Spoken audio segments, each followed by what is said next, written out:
दोस्तों आज का वीडियो बहुत ही खास होने वाला है क्योंकि आज के इस वीडियो में जानने वाले हैं स्टार डेल्टा स्टार्टर से रिलेटेड एक बहुत ही अच्छी खास जानकारी जो कि है बिना टाइमर के हम स्टार डेल्टा स्टार्टर को क्या हम उसे चला सकते हैं। क्या हम उसे चला सकते हैं? क्या हम स्टार्टर को जो है स्टार डेल्टा स्टार्टर है उसको बिना टाइमर के भी चला सकते हैं? तो हम इसका आंसर देंगे हाँ, हम चला सकते हैं। तो किस तरह से हम इसका कंट्रोल वायरिंग करेंगे और पावर वायरिंग कैसा होता है? तो पावर वायरिंग तो सेम रहता है दोस्तों, लेकिन जो कंट्रोल वायरिंग होता है ना वो चेंज होता है। और यह क्वेश्चन इंटरव्यू में पूछ लिया जाता है, तो आपको इससे किस तरह से आपको सॉल्व करना होता है, किस तरह से आप उसका डायग्राम बना सकते हैं। डायग्राम तो इसमें हम कंप्लीट नहीं कर पाएंगे, लेकिन हाँ पावर और कंट्रोल को हम जरूर इसमें कंप्लीट कर लेंगे।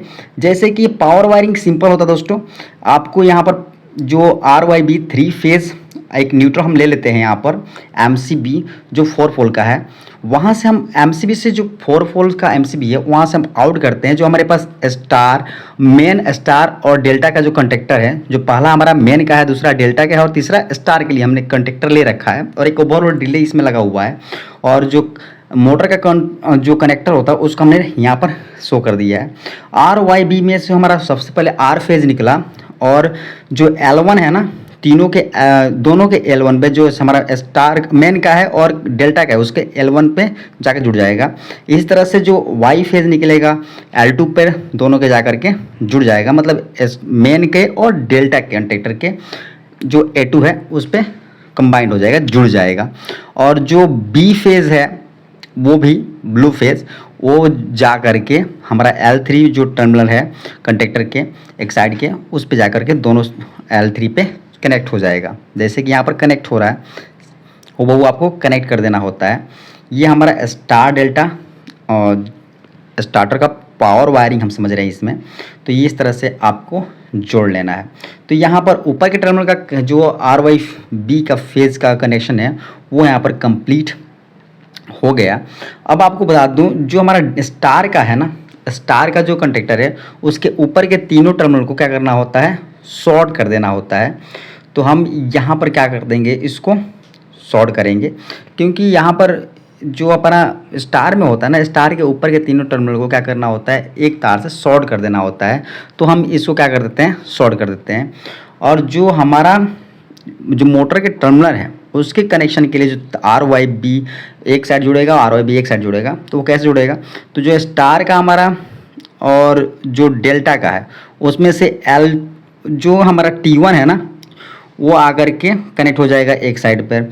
और यहाँ पर जो रिले से एक तार आगे जुड़ जाएगा इसमें, इस प्रकार से T2 से ऊपर में जुड़ जाएगा और जो हमारा रिले से है वो आकर जुड़ जाएगा Y फेज, और B फेज आकर के तीसरे नंबर जुड़ेगा, उधर से जो हमारा T3 है उससे आकर जुड़ जाएगा। इस तरह से हूबहू आपको कनेक्शन करना होता है जब स्टार डेल्टा स्टार्टर बनाना है और उसमें पावर वायरिंग करना है, तो इस तरह से आपको करना होता है। तो यहाँ पर मोटर के टर्मिनल का कनेक्शन आप ऑलरेडी जान रहे होंगे, अगर नहीं जानते हैं तो इसके ऊपर वीडियो बना हुआ है, आपको उसे कंट्रोल अच्छे से देख लें ताकि डाउट रिलेटेड डाउट आपको ना रह पाए। अब बात करते हैं मेन चीज़ कंट्रोल वायरिंग की, क्योंकि चेंजेस केवल कंट्रोल वायरिंग में होता है।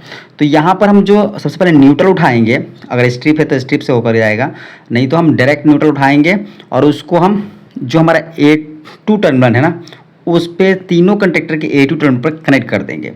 तो यहाँ पर हमने जो मेन कंडक्टर है, डेल्टा कंडक्टर और स्टार कंडक्टर है, तीनों के A2 टर्मिनल पर हमने न्यूट्रल को क्या कर दिया, एक साथ कंबाइन करके जोड़ दिया, सबको जोड़ दिया गया। तो ये आपने न्यूट्रल कैसे जोड़ा, सिंपल है।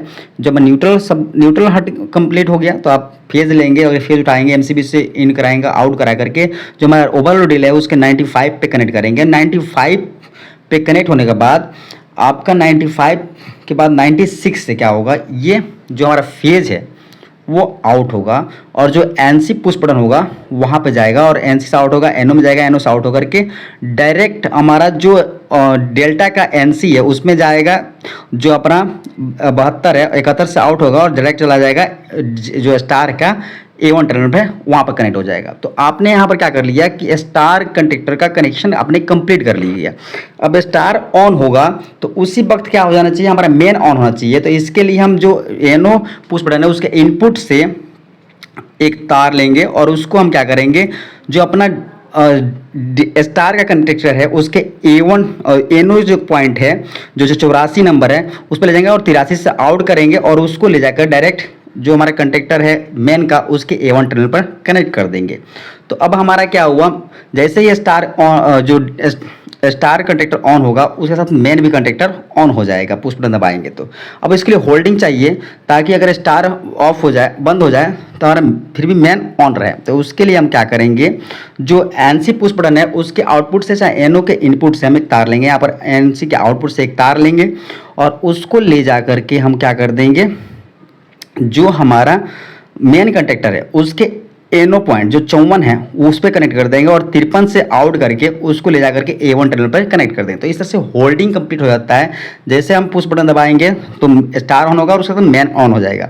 अब हमारा जब कुछ देर के लिए स्टार ऑन हो, उसके बाद हम 10 सेकंड के लिए स्टार को ऑन करें, उसके बाद 10 सेकंड के बाद छोड़ दें, तो डायरेक्ट मेन के साथ डेल्टा ऑन होना चाहिए। इसके लिए क्या करना होगा, सिंपल सा कंट्रोलिंग होता है, जो अपना जो हमारा जो 83 नंबर है ना, उससे उसी से एक लूप बना देंगे 71 नंबर पे जो NC होगा डेल्टा स्टार का, और उसी NC से जो एक 72 नंबर है उससे आउट होकर के और ले जाकर डायरेक्ट जो हमारा डेल्टा का A1 है उस पर जाकर कनेक्ट कर देंगे। तो इस तरह से हमारा क्या होता है, इसका कंट्रोलिंग कंप्लीट होता है। जब हम जब पुश बटन दबाएंगे 10 सेकंड के लिए तो स्टार और मेन ऑन होगा, और 10 सेकंड बाद छोड़ देंगे तो मेन तो ऑन रहेगा, उसके साथ डेल्टा ऑन हो जाएगा।